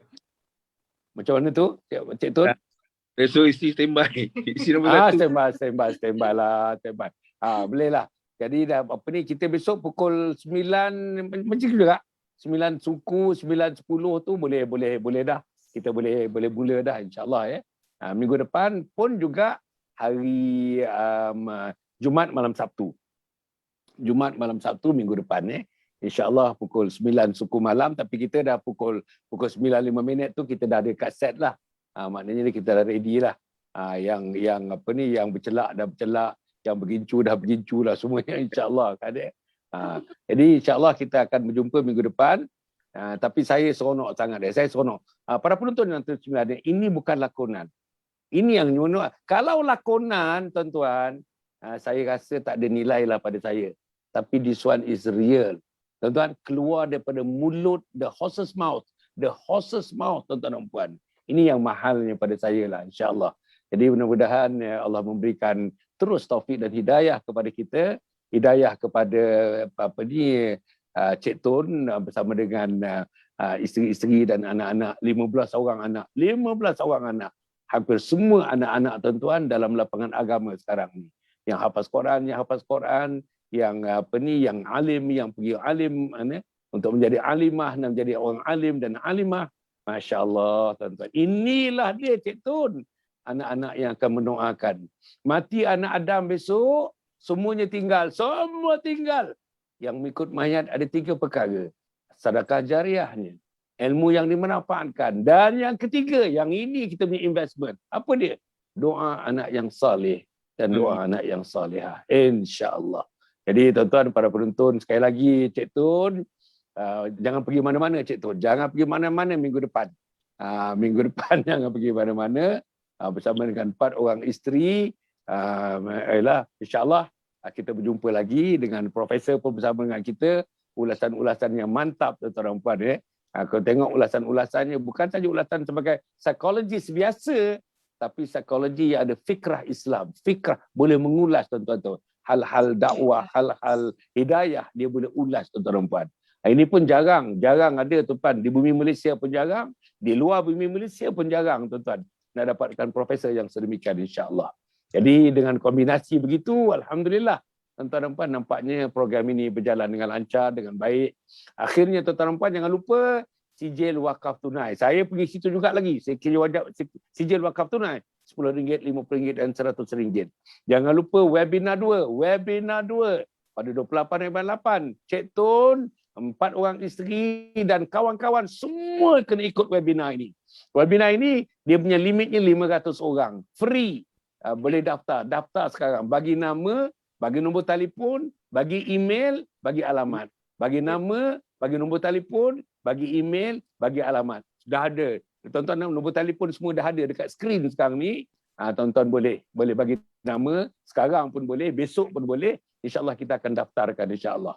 Dia punya limit dia 500 orang saja. Yang mendaftar boleh tengok, yang tak mendaftar tak boleh tengok. Kita punya webinar atau seminar online yang kita akan buat pada 28/8, 9.30 sampai pukul 12.30 tengah hari. 3 jam insyaAllah. Kemudian ni, yang berikutnya buku-buku. Inilah buku-buku ni, tolong Cik Tun pun tolong edarkan buku-buku kita ni. Buku yang pertama tajuknya Husnul Khatimah, Impian Setiap Muslim. Buku yang kedua tajuknya Khidmati Ayah Bonda Hingga Akhir Hayat. Dengar tu, Khidmati Ayah Bonda Hingga Akhir Hayat. Dan buku yang ketiga ialah Isteriku Ketua Bidadari Syurga. Buku yang ketiga, Isteriku Ketua Bidadari Syurga. Dapatkan buku-buku ini tuan-tuan dan puan, insya-Allah dalam bentuk printed book pun ada, dalam bentuk printed form pun ada, dalam bentuk e-book pun ada insya-Allah. Dan di akhirnya telegram kita. Saya hendak Cik Tun, isteri-isteri dan semua kawan-kawan Cik Tun kumpulkan. Semuanya join telegram kita. Senang saja. Download telegram, lepas tu pergilah kepada dia punya link dia Anjung Husnul Khatimah insya-Allah. Dan satu lagi tuan-tuan, yang akhirnya kita tengok tadi macam mana keluarga ni tuan-tuan. Macam mana isterinya bantu dia, macam mana daripada zero, the zero turn into hero tuan-tuan dalam Islam yang dibuat oleh Cik Tun ni, yang mana keluarga-keluarga sedang menghadapi masalah untuk meletakkan agama dalam keluarga, untuk Al-Quran dalam keluarga, untuk salat dalam keluarga, untuk taat mak bapak dalam keluarga, membesarkan Allah dan Rasul dalam keluarga. Kalau itu jadi masalah, kontak kita. Kita ada satu unit khas tuan-tuan dan puan. Nama unit khas ini ialah Usrah Keluarga. Kita jemput tuan-tuan dan puan, call saya, kita boleh bincang macam mana kita boleh mulakan usrah keluarga insya-Allah. Dan tidak memaksa apa-apa tuan-tuan dan puan, tidak kenakan bayaran apa-apa. Ini adalah dakwah kita supaya kita balik berjumpa dengan Allah dalam keadaan radhiyallahu anhum wa radu'an. Allah redha kepada mereka dan mereka redha kepada Allah Subhanahu wa taala. Jadi para penonton yang hormati sekalian, insya-Allah mudah-mudahan ada baiknya pada saya, ada baiknya pada semua tuan-tuan. Pasal kita nak raikan Cik Tun ni, sekarang sudah pukul 10.40. Kita jarang sangatlah melepasi 10.30 ni, jarang sangat. Tapi malam ni pasal nak raikan, pasal seronok. Saya betul-betul seronok. Kerana Allah saya seronok, kerana Rasulnya saya seronok, kerana agamanya saya seronok. InsyaAllah tuan-tuan dan puan, saya harap keseronokan ini tuan-tuan pun enjoy bersama-sama pada malam ini insyaAllah. Cukup setakat itu. Ada Cik Tun ada dalam setengah minit nak cakap apa lagi, ada ke? Saya tak ada nak cakap apalah, cuma saya nak minta ampun dan maaf sekiranya ada terkasar bahasa saya dalam rancangan Datuk. Saya minta ampun, minta maaf. Takut tu mana tahu habis rancangan ni Allah tarik nama saya. Allah. Minta maaf. Okey. InsyaAllah. Tapi ya tuan-tuan, stage 4 COVID, positif stage 4 tuan-tuan. Bulan 5 yang lepas. Bulan 5 baru sebulan setengah lebih tuan-tuan dan puan. Alhamdulillah. Saya pun bulan 2, saya COVID positif bulan 2. Bulan 2, bulan Februari dulu. Alhamdulillah. Jadi kita fahamlah tentang COVID ni, kita faham sangatlah insya-Allah. Jadi itu pun kita nak soal, minggu depan kita nak soal. Macam mana COVID? COVID ni, apalagi yang asma ni tuan-tuan, kawan dia matilah tuan-tuan. Kawan dia mati sebenarnya. Kawan COVID tu mati. Dia punya partnership tu mati sebenarnya. Tapi ini pun kita nak tinjau pada minggu depan bila kita berjumpa. Macam mana COVID itu menambahkan lagi kegairahannya untuk beribadah kepada Allah Subhanahu Wa Taala. Betul tak? Cik Tun? Betul. Alhamdulillah. Jadi tuan-tuan dan puan, cukup setakat itu. Terima kasih Profesor, terima kasih Doktor, terima kasih Cik Tun, terima kasih isteri Cik Tun, terima kasih isteri yang lain yang tiga pun saya rasa diorang mengikuti siaran ni tak? Isteri-isteri yang tiga lain. Tengok. Tengok, Alhamdulillah. Terima kasih. Sampaikan salam saya kepada mereka. Sampaikan salam saya pada 15 orang anak. Sampaikan salam kepada abang-abang tu masih ada lagi, abang-abang. Tinggal lelaki kami tinggal 3 orang 4 orang. Abang-abang tu adalah abang-abang yang dulu tu. Ada. Ada, Alhamdulillah. Nanti. Satu hari nanti kita nak jumpa abang-abang. Abang-abang sekali. Mungkin dalam episod yang ketiga nanti abang-abang sekali. Kita masukkan sekali dalam program ni insya-Allah. Jadi tuan-tuan dan puan, cukup setakat itu. Aqulu qawli hadza wa astaghfirullahalazim li wa lakum wa lisairil muslimin wal muslimat. Innahu huwal ghafurur rahim. Wassalamualaikum warahmatullahi wabarakatuh. Yayasan Sabahat sedang mengusahakan pembinaan Komplek Anjung Suluk Khatimah yang dipaparkan dalam skrin sekarang ini. Yang kedua ialah tentang buku yang saya tulis, ada 3 serangkai buku yang boleh didapati sekarang, dan yang ketiga ialah FMCC atau First Move Syarikat Center, iaitu sebuah taska yang mengambil pelajar-pelajar atau anak-anak daripada umur 2 bulan sampai 4 tahun. Yang ketiga ialah Telegram, di mana saya minta teman-teman para penonton menghimpunkan seluruh tenaga yang ada, pemikiran yang ada untuk kita mendaulatkan Islam insya-Allah. Tuan-tuan, seluruhnya ini kalaupun ada imbuhannya, semuanya kita masukkan dalam tabung Anjung Suluk Khatimah. Minta tuan-tuan dan puan menderma, minta tuan-tuan menginfak, minta tuan-tuan melakukan apa saja bagi kita merealisasikan program Komplek Anjung Suluk Khatimah.